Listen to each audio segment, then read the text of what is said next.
Ya, Anda kembali di Bincang Pagi. Langsung saja kita bahas mengenai basa-basi konvensi ini. Saya mau ke Mas Hanta terlebih dahulu. Mas Hanta, kalau kita dengarkan kemarin apa kata Pak SBY mengatakan kalau konvensi ini adalah sebuah tradisi politik yang baik, namun belum akrab begitu ya di mata masyarakat Indonesia, belum akrab di telinga masyarakat Indonesia. Apakah konvensi ini memang benar-benar efektif kemarin dalam mendongkrak elektabilitas Partai Demokrat? Kalau Anda melihatnya bagaimana? Ya, dari gagasannya saya setuju dengan Pak SBY. Memang ini bagian dari ide segar untuk agenda demokratisasi partai politik. Harus sepenuh hati, tapi itu catatannya. Jadi kalau besok semua partai, bahkan kalau bisa semua diwajibkan untuk melakukan proses kandidasi melalui konvensi, tapi dengan sepenuh hati. Itu catatan penting.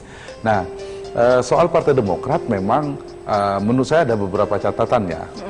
Di luar kita harus mengapresiasi, tetapi menurut saya memang kurang melibatkan partisipasi publik. Ini belum menjadi pestanya publik, paling tidak konstituen partainya. Kendati pun kita menggunakan metodologi survei yang bisa dipertanggungjawabkan, tapi proses pelibatan publiknya belum begitu. Jadi kalau diskusi kita di berbagai diskusi di Metro TV, ada istilah wow factornya tidak ada. Faktor wow-nya itu, surprise-nya tidak ada bagi publik, nggak begitu. Orang lebih menunggu siapa cawapres Jokowi dan Prabowo ketimbang siapa pemenang konvensi. Nah, ada proses klimaksisasinya itu kurang menurut saya. Mungkin itu catatannya. Lalu proses diumumkannya juga menurut saya agak terlambat ya, terlambat. Berbeda ceritanya ketika misalnya sebulan yang lalu kemudian sudah ada pemenang konvensi dan itu ditawarkan kepada yang sudah ada kalau misalnya gagal membuat konvensi. Jadi proses transparansi dan seterusnya perlu mungkin didiskusikan lagi, diperbaiki ke depan. Nah, soal efisiensi mendongkrak elektabilitas memang Demokrat kehilangan 87 kursi kalau tidak salah Mas Didi ya. Degradasinya luar biasa, lebih dari separuhnya. Yang dulu 148 kursi, perolehan suara 20,8%, sekarang tinggal 10, sekian persen. Dan itu artinya menurut saya tidak hancur-hancur sekali sebenarnya. Ini cukup paling tidak faktor Pak SBY yang masih cukup kuat. Tapi tidak juga Demokrat kan 3 variabel sebenarnya 2009. Satu, faktor Pak SBY, figur kuat, capres terkuat 2009. Yang kedua, faktor juga partai ini dipersepsikan publik partai yang paling bersih dan anti korupsi. Dan yang ketiga, dalam persepsi publik, kinerja pemerintah pada saat itu cukup memuaskan. Kemudian Demokrat mendapatkan insentif elektoral. Di 2014, ini mengalami beberapa titik balik harus kita katakan. Lalu muncullah ide segar konvensi, dimunculkan termasuk Pak Irman, nama-nama besar, nama-nama orang hebat. Tadinya diupayakan untuk mendongkrak elektabilitas, untuk menyelamatkan. Selain soal ide segar, mencari pemimpin yang terbaik. Dan menurut saya, kalau dibilang gagal, tidak gagal juga sepenuhnya. Tapi dibilang sukses juga belum, saya kira tidak sukses juga. Jadi ya paling tidak Demokrat masih terselamatkan di nomor 4 besar itu. Oke, jadi tadi faktor-faktor tadi yang kurangnya wow factor, terus kurang melibatkan partisipasi masyarakat dan juga pengumumannya terlambat, itu yang menjadi faktor-faktor ini dinilai konvensi ini kurang sukses ya, atau tidak gagal tapi sebetulnya. Benar begitu Pak Didi, kalau bisa menilai ini bagaimana? Ada yang menilai ini kurang klimaks ternyata setelah pengumuman kemarin. Jadi pertama-tama istilah basa-basi saya nggak sepakat ya. Istilah serius ya, konvensi ini serius bagi bangsa dan negara. Lihat 11 calon ini bukan tokoh sembarangan ya. Ada Pak Irman, Gusman, berbagai tokoh dari tokoh muda sampai senior. Saya pikir ini sangat serius. Yang mana 2019 berbagai partai kalau tidak melakukan ini, saya pikir akan ditinggal oleh rakyat. Karena pemilu serentak akan dilakukan. Tapi paling tidak ini sebagai upaya ide segar bagi proses demokrasi. Masalah prosesnya ada yang kurang optimal, kurang sempurna, kita akui ya. Itu bagian karena selama dari ini kita sebenarnya berharap dukungan berbagai media juga, tapi ternyata mungkin karena hal yang baru kurang begitu menarik ketimbang isu Pak Jokowi maupun Pak Prabowo, Pak Ical dan sebagainya. Tapi kalau kemarin juga didukung sepenuhnya, saya pikir bisa lain situasinya. Tapi nggak apa-apa, kami setelah membuat sejarah, ide segar bagi demokrasi dan akan jadi percontohan untuk 2019. Kalau siapa tidak melakukan ini akan tidak menarik. Iya, tapi basa-basi di sini konteksnya adalah begini Pak Didi. Ketika ini sudah dilakukan dan sudah diumumkan, hasilnya siapapun itu tidak akan bisa nantinya diusung menjadi capres sekarang dari Partai Demokrat. Masalah bisa tidak bisa ya. kita ingat ya, kami sudah upaya yang terbaik dan kami memperoleh hanya 10% ya. Tentu kami harus realistis. Tapi walaupun 10% ini kan masih ada beberapa hari kami ada Rapimnas, tentu kami akan memperjuangkan kader-kader terbaik ini. Namun di sini kan harus ada komunikasi, ada kesepahaman, kesepakatan dengan mitra-mitra yang akan bersama dengan kami. Tentu kami akan utamakan dari kader hasil dari konvensi ini. Tapi kembali lagi kan keputusan tidak bisa Demokrat untuk mencapai 20% kursi ini kan ada partai-partai yang nantinya tentu harus ada penjajakan, ada komunikasi, ada saling pengertian, saling mengisi ya satu sama lain. Di sini yang menjadi persoalan di sini. Tapi kalau soal akan kami tawarkan capres terbaik ini sudah pasti. Ini komitmen kami. Tapi kembali lagi ini kan situasi kami 10%, jadi kami harus realistis. Bagaimana nanti dengan tergantung komunikasi yang ada. Menunggu pembahasan nanti tanggal 18. Ya, kami akan ada Rapimnas, juga ada partai lain yang mengadakan Rapimnas. Lalu partai-partai yang di luar Rapimnas ini yang kira-kira belum dapat kendaraan, belum dapat gerbong, ya kita lihat saja. Ya. Baik.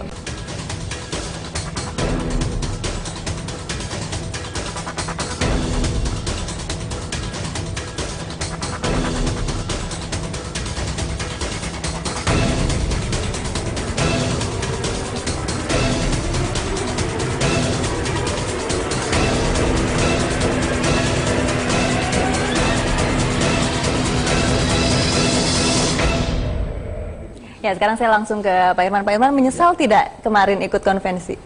Menurut saya jauh daripada menyesal, bahkan saya merasa bangga dan terhormat ya. Tidak kecewa? Ya nggak pernah seorang negarawan, apalagi seperti saya yang sudah 15 tahun berkarir begini, tidak ada kekecewaan gitu ya. Kecewa itu kan milik orang yang kalah gitu. Tapi yang paling penting adalah mekanisme seperti yang Mas Didi katakan tadi. Saya mau ikut ini karena saya anggap ini ide yang brilian gitu, yang luar biasa. Konvensinya sendiri mungkin sudah dikenal ya sebagai mekanisme dalam mencari rekrutmen kepemimpinan. Tapi konvensi yang dilakukan Demokrat ini menurut saya tidak ada model di dunia. Kenapa? Ada dua hal yang menarik konvensi ini. Pertama, melibatkan peserta non kader. Ya, seperti saya ini kan selama hidup karir politiknya kan tidak pernah di partai politik. Ya, saya ada sejak reformasi ya tanpa karir partai politik. Yang kedua, melibatkan masyarakat untuk menentukan. Ini kan perbaikan daripada sistem pernah dulu dilakukan oleh Golkar yang hanya dilakukan tertutup ya, orang-orang tertentu saja ya. Nah, tapi apa yang dilakukan ini menurut saya sudah baik ya, tetapi harus kita sempurnakan. Buat saya paling penting adalah bagaimana merubah paradigma selama ini bahwa partai politik kita itu elitis, dinasti, oligarki. Jadi kita sudah masuk ke rezim demokrasi, tapi partai politik sebagai pilarnya itu hanya dikuasai oleh elit. Itu yang saya tertarik untuk ikut gitu ya. Nah, apalagi saya mendapat undangan khusus dari Pak Presiden yang kebetulan juga ketua umum partai gitu ya. Nah, dan inilah menurut saya yang membuat saya apapun hasilnya tetap ini ikut konvensi. Saya orang yang paling termasuk yang rajin ikut sosialisasi ya, tanpa absen sekalipun bahkan. Karena saya melihat ini media untuk saya bisa menyampaikan politik gagasan yang selama ini kita perjuangkan. Sebagai ketua DPD kan banyak hal yang saya pahami ya. Oke, gagasan bisa tersampaikan melalui ini, tapi apakah dari awal Pak Irman menyadari bahwa konvensi ini nantinya tidak benar-benar menghasilkan capres yang akan diusung begitu? Oh, begini ya. Masalahnya kenapa tidak bisa mengusung capres? Karena sistem di undang-undang pilpres kita yang tidak sama di negara yang lain. Seperti yang saya sampaikan tadi, sekarang ini kan kita masih dalam transisi. Untuk mengajukan capres itu butuh presidensial threshold 20%, kursi di DPR 20% atau 25%. Tapi kan ke depan sudah dipatahkan oleh MK kan, tidak perlu lagi. Bahasa undang pilpres ke depan sesuai dengan konstitusi, partai politik dan peserta partai politik berhak mengajukan. Jadi bayangkan nanti akan ada 10 minimal ya calon presiden dan wapres. Saya mau tanya, bagaimana mekanisme dia dalam mencari orang-orang yang terbaik? Nah, Demokrat sudah memulainya gitu loh. Jadi bukan salahnya jadi soal capres itu bukan karena konvensinya basa-basi. Nah, sekarang persoalannya karena ini harus 20%, kan tidak ada satu partai pun yang bisa mengajukan sendiri tanpa harus berkoalisi. Nah, di sini menurut saya yang harus dilakukan oleh Partai Demokrat untuk membangun komunikasi secepatnya. Karena sebenarnya kan belum ada yang final. Apakah porosnya Jokowi masih juga belum menetapkan wapresnya. Memang mau tidak mau dengan hasil sekarang, pilihannya ya bisa membangun poros sendiri untuk mengajukan capres menjadi pilihan. Tapi apakah bisa mengejar dua tokoh yang sudah elektabilitasnya sudah tinggi, atau menjadi wakil presiden? Menurut saya tidak ada persoalan. Ya, saya tahu persis juga Gerindra itu juga untuk wapresnya juga masih belum selesai. Nah, kalaulah seandainya Demokrat melakukan komunikasi dengan Gerindra, karena suaranya Demokrat itu hanya sedikit di bawah ini, menurut saya kan ada pembicaraan. Ya, tapi memang selain hal-hal itu tentunya juga bisa terbentur dengan adanya peraturan dan juga waktu yang bisa mengganjal itu. Ini enggak, menurut saya tidak ada. Kan Rapimnas kan tanggal 20 saya dengar, mau diputuskan bagaimana, ya. Toh semuanya ini kan orang-orang tertentu saja. Kalau saja komunikasi Partai Demokrat, ya, apakah dengan PDI, ya, kemudian juga dengan katakan dengan Gerindra, yang saya juga bicara dengan elitnya, justru mereka menunggu ya? Menunggu dong. Sebab kalau dengan Demokrat bergabung dengan Gerindra, itu persaingan akan makin sengit. Bergabung. Jadi sekarang pertanyaannya, ya sejauh mana komitmen dari Demokrat, ya, untuk berkomunikasi secara terbuka, katakan, ya, dan dibicarakan. Kan platformnya sudah sama, visinya sama. Kemudian power sharingnya bagaimana dan sebagainya. Wajar saja dalam politik koalisi itu kita harus membicarakan. Kalau ini tidak dibicarakan, ya, saya khawatir nasib Demokrat di 2019 tentu, ya, akan tidak seperti ini. Yang kita harus selamatkan ini Partai Demokratnya sebagai salah satu partai yang hasil reformasi yang sekarang sudah lagi mencari bentuknya gitu. Baik, jadi nasib para peserta konvensi ini masih belum berakhir ya sebetulnya. Enggak, masih belum. Banyak peluang-peluang ke depannya. Seharusnya ya siapapun yang nanti yang ditunjuk, ya, yang penting hasil konvensi ini harus berbuah apa untuk kepentingan partai yang mengusungnya gitu loh, ya. Dan saya jelas, saya bicara dengan petinggi di Gerindra. Saya bilang bagaimana Gerindra dengan, oh justru kami menunggu. Kalau katakan Demokrat besok memutuskan untuk bergabung dengan partai dia, atau mungkin selanjutnya kita lihat saja mana yang terbaik. Kemudian dibicarakan. Baik. Ya, bagaimana komposisinya bisa. Bagaimana nanti? Logika aja. Ya, sekarang saya ke Pak Din ini. Mengenai timingnya, penetapan waktu pengumumannya. Kenapa sih kok diumumkan kemarin? Padahal ini kan sudah berjalan kurang lebih 1 tahun ya. Terlalu mepet. 8 bulan. Baik. Mengapa penetapannya baru kemarin ini, Pak Din? Ya, ini apa kan, pertimbangannya? Lembaga survei yang kita ini kan memang baru beberapa hari yang lalu sehingga ditetapkan kemarin. Harusnya 2 hari yang lalu hanya tertunda 1 hari saja. Saya pikir nggak ada masalah.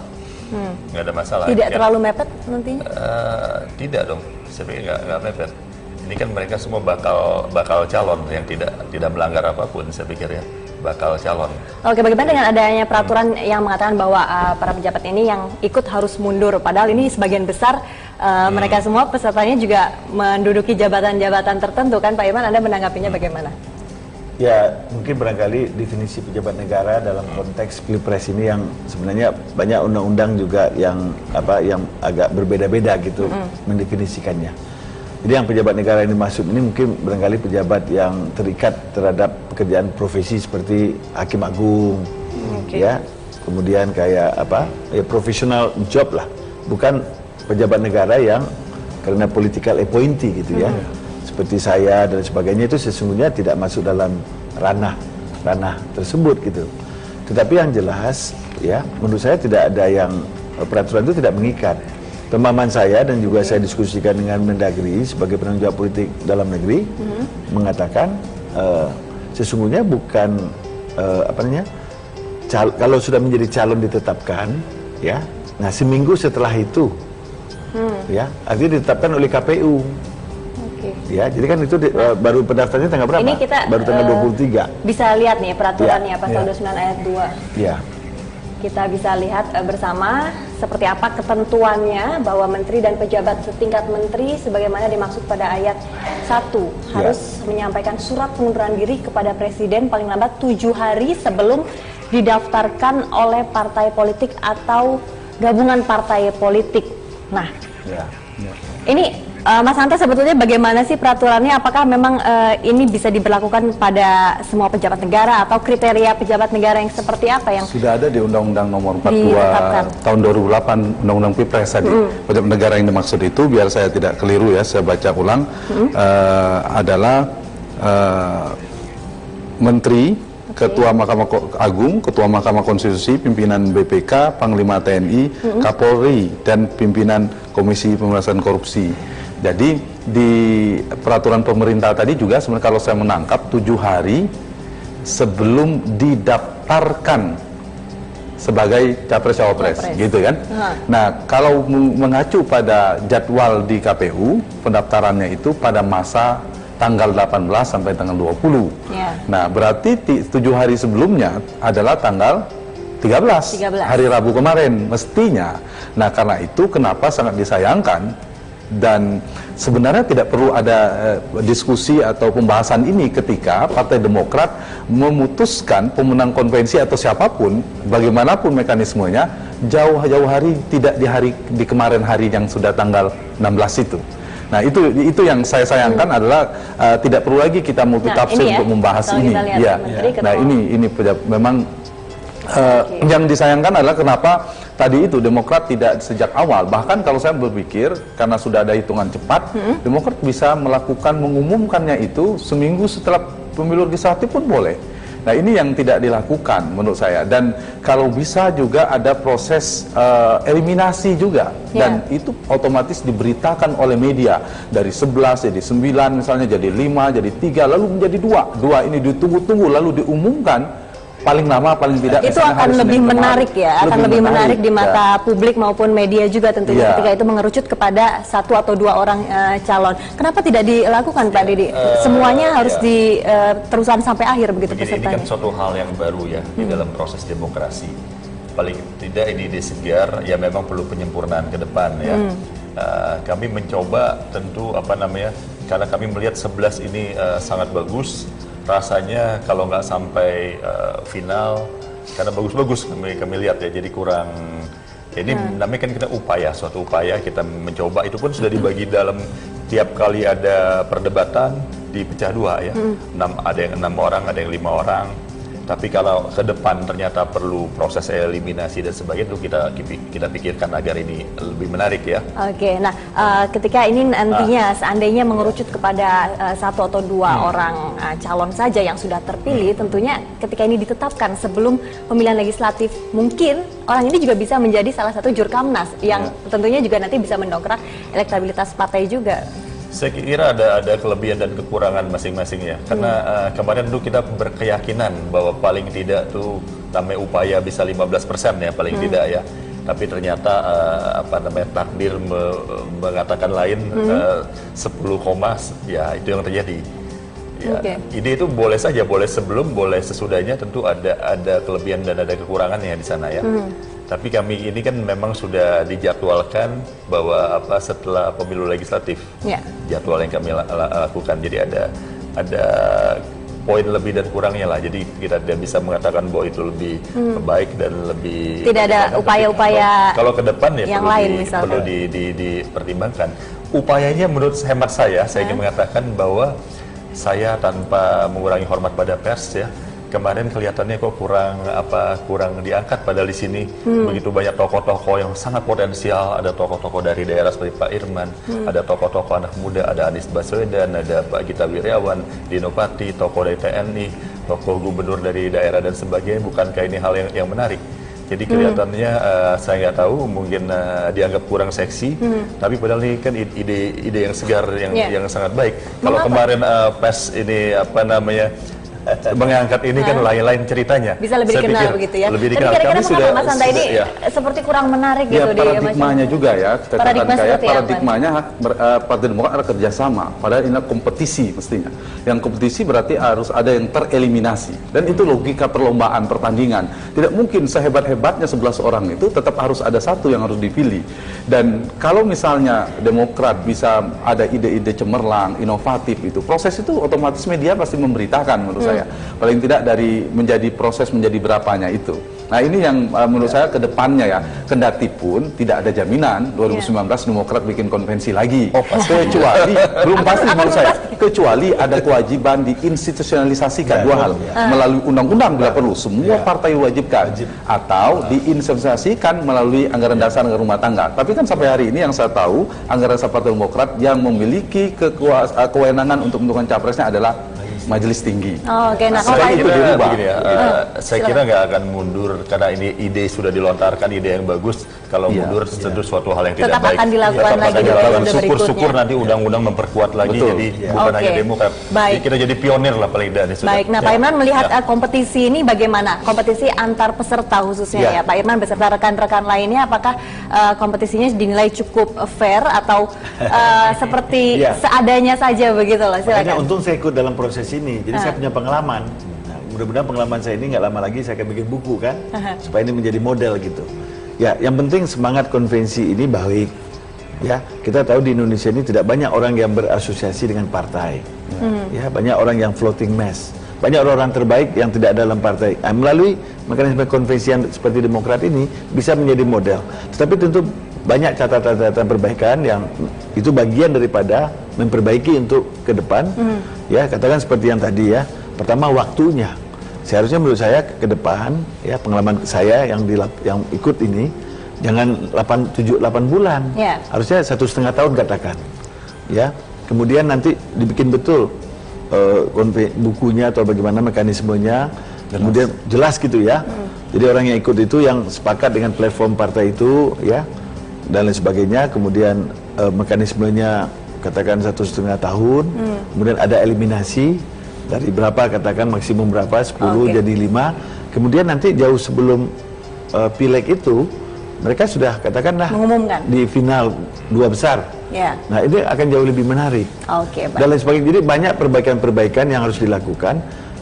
Tetapi sebagai sebuah awal ini sudah menarik, yang seperti saya katakan tadi melibatkan non kader. Ya, dan itu menurut saya bagus sekali. Yang kedua melibatkan masyarakat melalui survei. Dan surveinya juga nanti kita perbaiki. Ya, apakah yang seperti 3.000 dan sebagainya. Dan survei ini juga harus bertanggung jawab juga ke publik. Nah sekarang kan survei yang dilakukan oleh 3 ini menurut saya belum, harusnya mereka independen menyampaikan juga bagaimana metodenya, sampling dan sebagainya. Kenapa kok hasilnya begini gitu ya. Harus sampaikan juga ke publik gitu oleh mereka yang independen. Jadi menurut saya itu perbaikan ke depan. Yang perlu dilakukan ya. Saya setuju dengan Mbak Didi. Ya, kalau partai politik yang berhak mengajukan capres dan cawapres tanpa menggunakan konvensi ini, menurut saya orang akan mempertanyakan. Baik. Nah sekarang konvensi sudah selesai. Tadi menarik juga kata Pak Didi bahwa ke-11 pesertanya adalah calon-calon yang bagus-bagus semuanya. Tetapi mengapa muncul nama lain, kita akan bahas sesaat lagi. Pemirsa.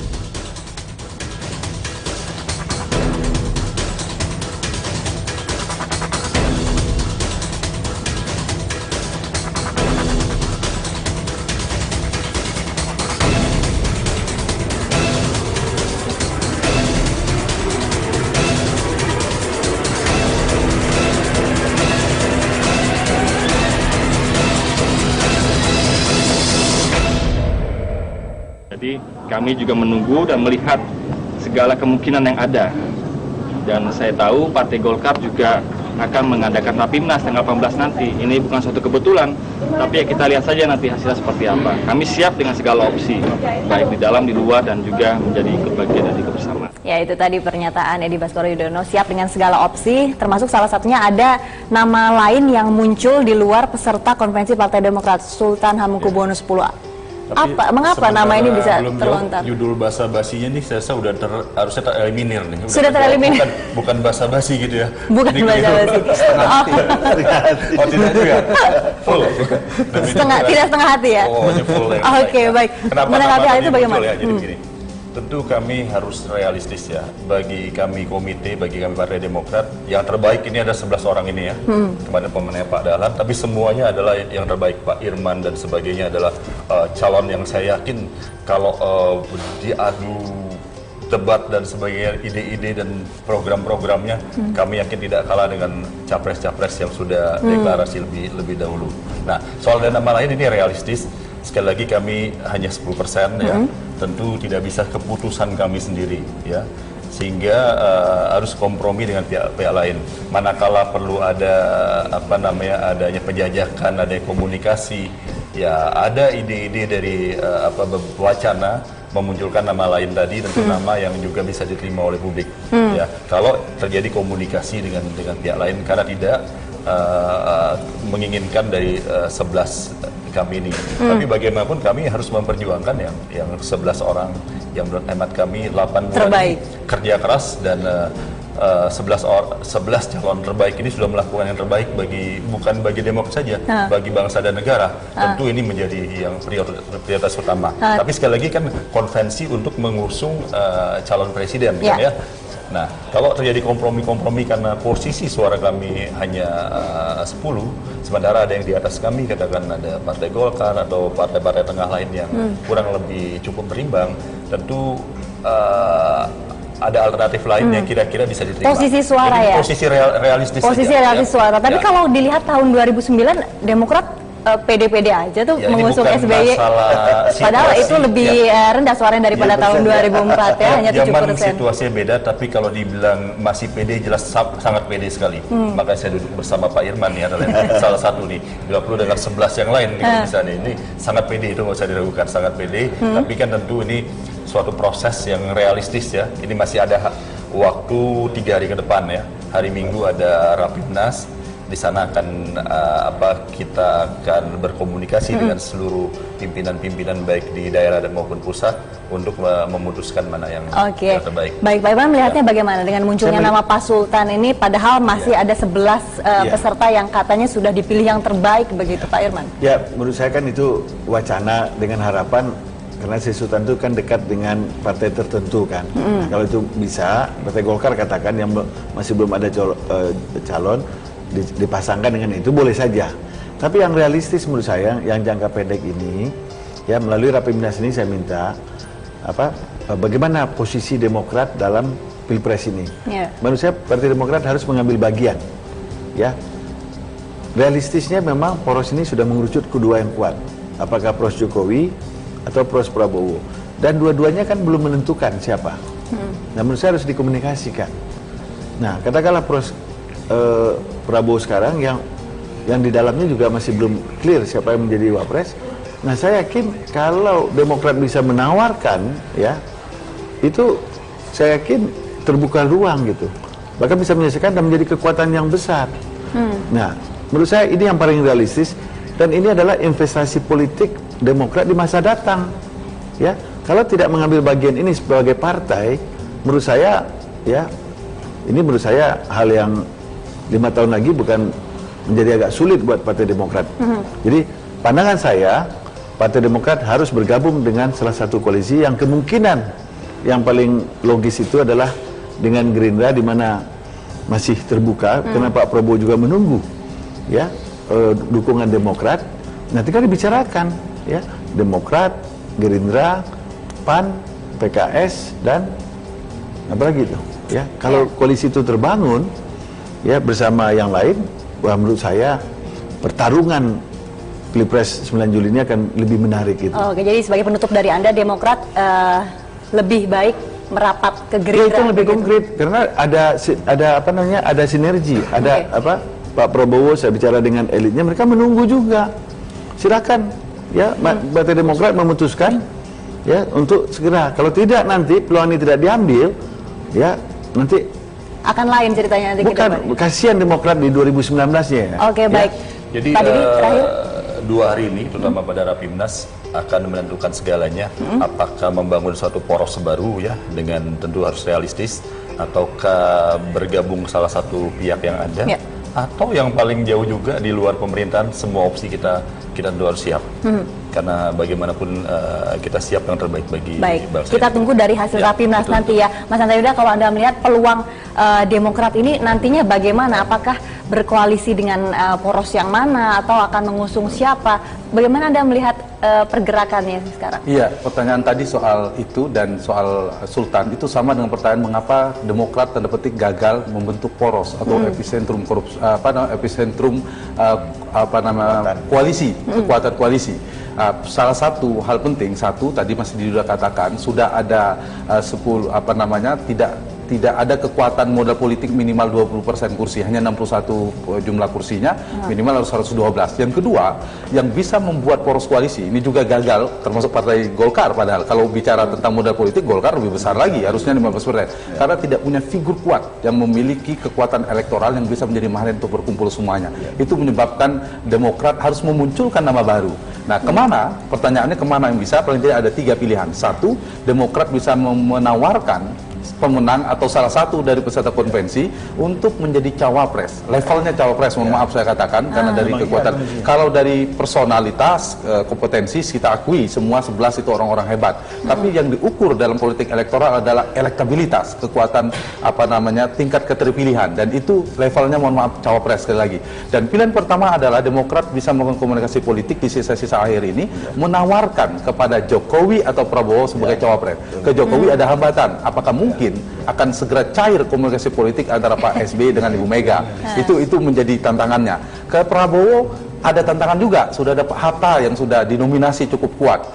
Bisa jadi misalnya Pak Hatta juga ada kedekatan dengan Pak SBY, tapi menurut Pak Irman pasti itu beda dengan konteks kelembagaan Demokrat. Itu pilihan pertama. Pilihan kedua, Demokrat bisa membangun poros baru, poros ketiga bersama partai yang paling tidak sudah tersisa. Kan sudah mengkristal, menegas kedua kekuatan Jokowi, PKB, Nasdem, dan PDIP. Di seberangnya ada Prabowo, katakanlah ada PAN, P3, dan Gerindra. PKS mungkin masih bisa digoyang, kalau Demokrat bisa. Demokrat punya 2 pilihan.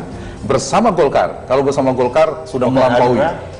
Atau ternyata Golkar bergabung nih ke salah satu, bisa juga dengan PKS dan Hanura 117 kursi melampaui 112. Itu pilihan kedua, membuat poros baru. Tantangannya adalah memunculkan figur baru capres yang memiliki kekuatan, paling tidak bisa menandingi lah, masuk di putaran kedua. Kalau 2 putaran berhadapan dengan Jokowi atau Prabowo, itu mungkin dasar munculnya nama Sri Sultan. Di saat yang sama Sultan juga tentu kaitannya Mas Didia dengan Golkar, karena memperhatikan mitra koalisi dipasangkan. Nah, persoalannya kan di Golkar itu kan banyak, tidak bisa dia entitas tunggal. Sama dengan halnya ada nama Yusuf Kala disebut di nominasi Jokowi. Di sini ada Sri Sultan. Nanti tunggu Rapimnas besok kan keputusan di Golkar. Pilihan ketiga bagi Demokrat adalah yang saya sitir juga apa yang disampaikan oleh Pak SBY pidato kemarin, mungkin juga tidak menentukan sikap netral. Tapi yang ketiga ini sayang sekali. Kalau kemudian partai hanya untuk ikut pemilu legislatif, tapi juga perlu saya setuju dengan Pak Irman, juga ikut berperan dalam pemilu Pilpres, menentukan untuk nama di sisa waktu ini. Oke, baik, jadi ada 3 pilihan yang nanti mungkin akan dipilih oleh Partai Demokrat ya, dan kita juga masih menunggu nanti apa hasil dari Rapimnas tanggal berapa tadi Pak? Hari Minggu. Hari Minggu, besok ya berarti ya? Besok dan langsung diumumkan hari itu juga? Insya Allah yang terbaik besok akan ini.